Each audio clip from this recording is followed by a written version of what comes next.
And salutes the National Association of Stock Car Auto Racing as it celebrates this year its 50th anniversary. Darlington Raceway. It doesn't matter if you drive a Ford, Chevy, or Pontiac, or if your name is Gordon, Wallace, Jarrett, or Labonte. She'll bite you at any moment. Down through the years, her foreboding corners have claimed the best of drivers. The Darlington Stripe is waiting for its next victim today in the Transouth Financial 400 next.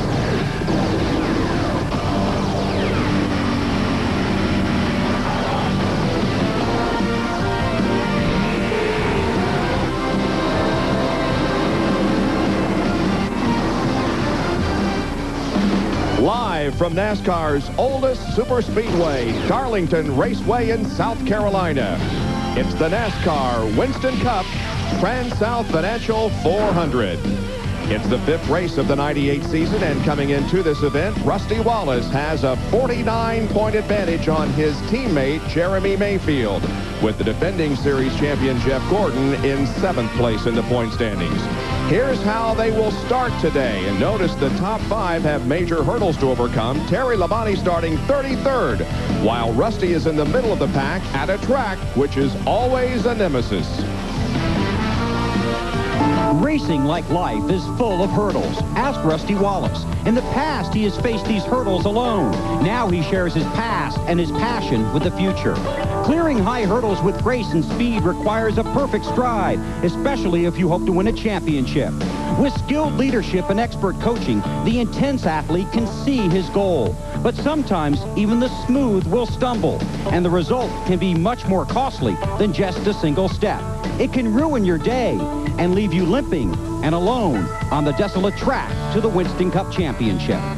Maybe Rusty Wallace hasn't lost all his races here at Darlington, but he's never won. 0 for 28. In fact, in the last 12 starts here, he has just 2 top 5 finishes. But all those hurdles are history for Rusty.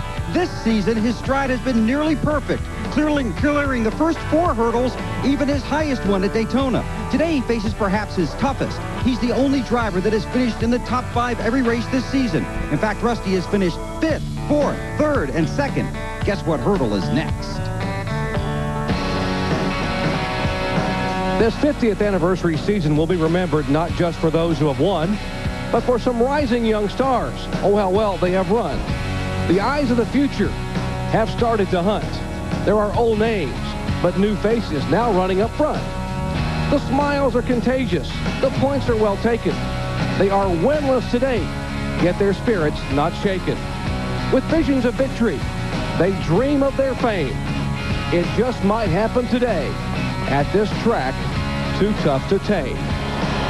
How truly appropriate in this golden anniversary season with NASCAR, where we have paused to reflect on special memories and milestones, and we could possibly see both a first and a last take place today within the same family. With the impending sale of his team, no doubt this will be Darrell Waltrip's final run as a Winston Cup car owner. However, bolstered by a 7th place qualifying run and an impressive performance in yesterday's happy hour, many believe that today, Michael Waltrip, in his 367th start, could get his first Winston Cup points win here today. If the scenarios do unfold, this day will be magical. This day will be memorable. And for the millions watching at home, it will be truly emotional. A couple of familiar faces will lead the pack to the green flag as Roush Racing teammates Mark Martin and Jeff Burton captured the front row in qualifying on Friday. But a number of the other big-name drivers couldn't find the mechanical balance in qualifying. And as a result, they will be pitting on the backstretch. Among them, Darrell Waltrip, Terry Labonte, Bill Elliott, Ernie Irvin, and second in points, Jeremy Mayfield. They need to find that mechanical balance today, plus have a lot of good luck. Of course, you search for that balance during the race. And when you find it, it can pay off big time, as Jeff Gordon found out in last year's Mountain Dew Southern 500. You can do it, Jeff. I know you can do it. I'm doing all I can right now to hang on to it. 4 tires, 1 in the panner. 4 tires, 1 in the panner. So I would like to take some of that front spring rubber out of it if we could. Pull the left rear off, pull the pin on the sway bar. Take 1 round out of the right rear. I need to run about 60 laps. We're going 71. Okay, so if I want to go 65, we're still safe. Yeah. Be smooth. Don't hit the wall with it. If this thing stays straight, they might not be able to make it on gas. Go, go, go, go, go, go, go, go. Dig out hard, hard. Go, go, go, go. Attaboy, those last 2 laps were real good. You can do it. I know you can do it. Yeah! Yeah, we did it! Holy cow! That, of course, was Jeff Gordon's victory here at Darlington last fall in the Southern 500, where he also won the Winston Million.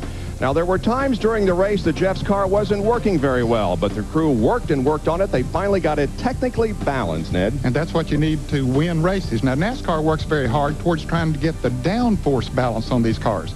Everyone knows that they took cars to the wind tunnel after the Atlanta race and then made a rules change after that. So supposedly the downforce is pretty well equal on these cars. But they can't legislate the mechanical end of things, Benny, and that's the important thing on race day. That's right. Now, who's going to win the race day? The team that gets the best mechanical balance. And that's springs, shocks, sway bars, and air pressure in the tires. I talked to some of the teams, and they tell me that if you take 1 pound of air out of the right front, all of a sudden, the car will become loose. If you add 1 pound of air to the right front, the car will push. That's how close these cars to being balanced mechanically. But the other thing that drivers have to worry about, even if they find that right balance, is the track itself. Just when you think everything's going well, the track can grab you and tip your scales toward the garage area.